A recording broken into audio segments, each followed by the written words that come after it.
Bangladesh railway জাদুঘর দেশের একমাত্র রেলওয়ে জাদুঘরটির অবস্থান বন্দরনগরী চট্টগ্রামের পাততলীতে, যেখানে রয়েছে শত বছরের পুরনো বাংলাদেশ রেলওয়ের পরিবর্তন ও আধুনিকায়নের ইতিহাস। প্রায় 12 একর পাহাড়ি এলাকা জুড়ে থাকা রেলওয়ে জাদুঘরটি ঘুরে দেখাবো, সে সাথে কিভাবে আসবেন, কি কি আছে সবকিছু এক্সপ্লোর করব আপনাদের সাথে।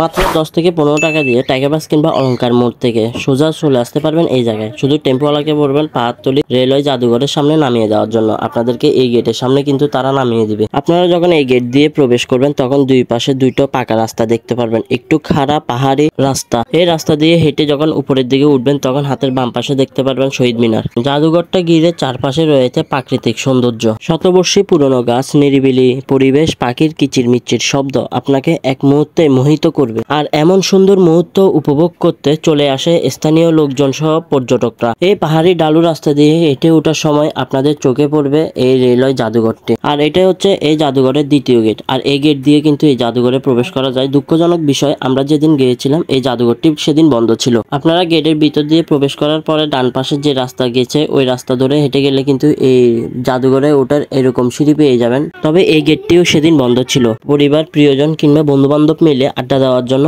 এই জায়গাটি চমৎকার একটি স্থান। খোলামেলা নিরিবিলি পরিবেশ, তাছাড়া রয়েছে বসার জন্য পর্যাপ্ত পরিমাণ জায়গা। যাই হোক, আপনাদেরকে দেখানোর জন্য এই জাদুঘরের ভিতরে কোনোভাবে ঢুকছি, তো আপনারা জাদুঘরের চারপাশটা দেখতে থাকুন। প্রায় 12 একর পাহাড়ি এলাকা জুড়ে থাকা জাদুঘরটি কাঠের তৈরি দোতলা বাংলো, যা প্রায় 4200 বর্গফুট এলাকা জুড়ে বিস্তৃত। 15 নভেম্বর 2003 সালের দেশের একমাত্র রেলওয়ে জাদুঘরে পরিণত হওয়ার পূর্ব পর্যন্ত এটি রেলওয়ে বাংলো হিসেবে ব্যবহৃত হতো। 2016 সালের রেলওয়ের কর্তৃপক্ষ জাদুঘরটি সংস্কারের কাজ শুরু করলেও বর্তমানে এটি জীর্ণশীর্ণ অবস্থায় রয়েছে, নেই কোনো সংস্কারের ছিটেফোঁটাও। ইতিহাস ও দৃষ্টিনন্দন নির্মাণ শৈলীর এক যুগল বন্ধন যেন এই কাঠের বাংলোটি। দক্ষিণমুখী এক ব্যতিক্রমী নকশায় কাঠের বাংলোর প্রতিষ্ঠাতা করা হয় এই জাদুঘর। এই বাংলোটি নির্মাণ করা হয়েছিল 1894 সালে। এখানে রেলওয়ে ভবনগুলোর মধ্যে এটাই সবচেয়ে পুরনো দ্বিতল ভবন। এই ভবনটির চারপাশের পরিবেশও অত্যন্ত আকর্ষণীয়। ইতিহাসে সংরক্ষণে বাংলোটি রেলওয়ে জাদুঘর নামে উল্লেখ থাকলেও বাংলোটির স্থানীয় লোকজনের কাছে কুত্তা বাংলা নামে বেশি প্রসিদ্ধ।